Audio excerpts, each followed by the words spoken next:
السلام علیکم. دا جی عبدالخیل پنیالی په منځ چې موږ راغلي یو چې هلته چوارې پخیږي او ورسره کومنمر پلانټ باندې کجورو پینټ پخیږي.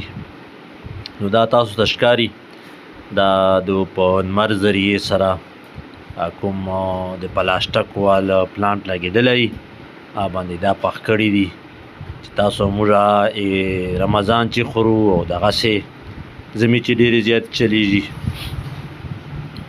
دا ورسره نورې بیا د دیګو چې کومې زیړې ډوکي هغه پخوي او هغه نه چواره جوړوي. نو ورجو هغه ګورو چې هغه دو څرنګه تیارې کړي. تقریبا 2.5 انچه یوه چواره دو جوړه کړې ده. تاسو ته زه ښکارو دا چواره ده او ډېره زبردسته ذایقه یې ده او ډېره غټه ده. کومه تاسو موږ ته دغه راجي سوزکۍ دغه والا بلجي نه ډېره نرۍ دا داسې غوښینه ده او ډېره مزېداره ده.